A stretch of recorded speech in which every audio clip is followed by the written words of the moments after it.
Hey guys, I'm Roxy. You see, I've been getting that look my whole life. It's a look that you guys are giving me now that tells me that you think that I'm unapproachable. I've had words describe me like bitch, mean, cold, careless, heartless. And I'm like, oh, so I'm not heartless. I'm just from Josie.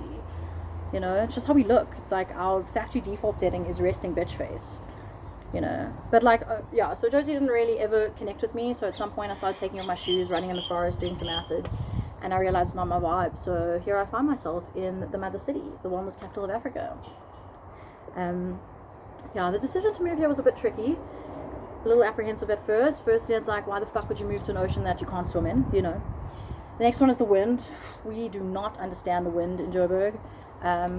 Really the only wind that we experience is when we're blowing smoke up each other's asses trying to figure out how much money to make from each other. It's like the only city in the world where hustling's been rebranded to entrepreneurship, you know?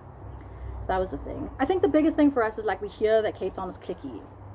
And I'm like, sure, the verdict is out for me on that just because I've been in Cape Town for a long time and I still have yet to meet anyone from Cape Town in Cape Town. So yeah, I'm not sure about that. But for sure there is like this really weird fucking vibe here. It's like the mountain and then there's like this bubble that traps Cape Town from the rest of the world's perils. It's really weird. People say it's because of the mountain and I'm like, Oaks, it's just a fucking mountain, get over it. If we look at that mountain, it's like, it's not even really like mountaining, you know what I mean? It's just like this flat fucking mountain. It's like half-assing being a fucking mountain like the rest of Cape Town. Yeah, I'm like, guys, please can you stop napping in the middle of the day and calling it self-love? And actually, no, I'm from Johannesburg. I don't want a green juice with you at 5:30 in the morning before we go into fucking Downward Dog on a Monday. What is wrong with you people?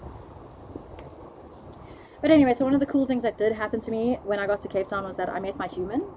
Yeah, he's lovely. He's not from here. No one is. He's from Welkom, actually. Which is kind of, yeah, shame. Officially known as the City of Circles. What are you going to do? But he got out, so props to him. Welkom's a dodgy, backward little place. In fact, it's one of the only places I've ever experienced racism in my 36 years of being alive. Yeah, let me tell you. So I'm in a multiracial relationship. We go to Welkom. We go for a drink, because what else do you do in a place where dreams go to die but drink? We get to the bar, and this blonde bint behind the bar is like serving everybody except for me. She just completely ignores me like I don't exist. And like, you know it's racism if you've never experienced racism before. When you do, you just know it is. But I was like, whatever, I'm gonna break the cycle, you know, whatever. And I didn't say anything. And then she spoke, and like my Josie claws kicked in, and I was like, yeah, keep passing me, bitch. Probably the only thing you've ever passed in your whole life, because actually I'm also a bartender, but I have 2 degrees. What the fuck do you have besides a fucking beautifully inbred rack? You know. Sorry, I rant when I get angry. So anyway, that's not the point. The point of the story is that I met my human 5 years ago. We met in a haze of drunken sex and tequila. It was fantastic. And obviously over time the relationship has changed a little. He's changed a lot. He is now what the new gen calls spiritually awake. Happened during lockdown. I looked at him the 1 minute and he was meditating, and the next time I looked he had grown this full beard, his hair was long and lush, he was practically levitating. I was like, Jesus, is that you? You know, people come up to us all the time, they're like, oh, I think I know him from somewhere. I'm like, yeah, are you religious? Like, that's where you know him from. Yeah, anyway. So our relationship has changed over time, and it's actually changed for the better. You know, it really has. It's more communicative. It's great. It's just there's more love, there's more communication, there's more introspection. It's really great, but it's not all sunshine and roses.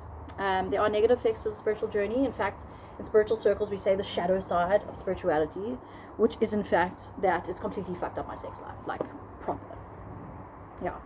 Have you ever tried to have sex with a spiritually awake man? That's hard.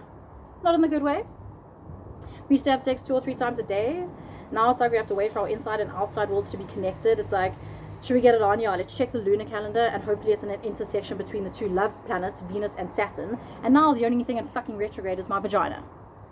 Yeah? Really, you have to wait for everything to be perfectly aligned. So weird. Because they say, when you get control of your sexual desires, you also get control of your prana, right?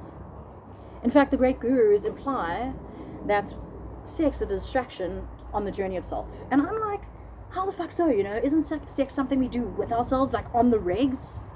I know that I do it all the time now. It's definitely part of my self-love routine, more so than it's ever been. Because I'm not afraid anymore to get arrested, because I spend so much time talking to my pleasure pocket that I don't even think I have fingertips.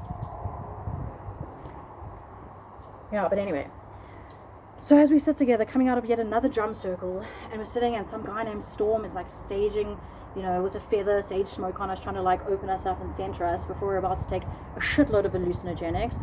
And actually, we're just about to get high, let's be honest. We used to say, let's go to a party. Now we're like, it's the path to me. Fucking wild. Anyway, so we're sitting there, we're about to like let reality split, and then our fucking brains dribble out of our ear. And the only thing I can think of is, why won't this guy bury his head between my legs and activate the parts of my body that are supposed to drip? You know, fuck, he's so good at it, so frustrating.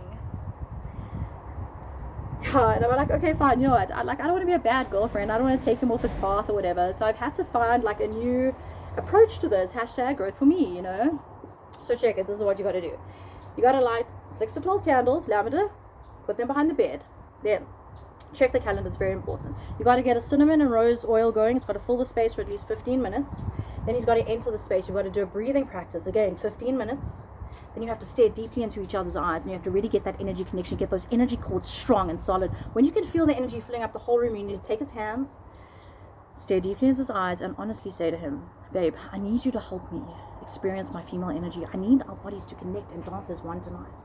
And I promise you, if you do that with your whole heart and soul, I can 100% guarantee you that this is the most organic thing you would have eaten this whole week.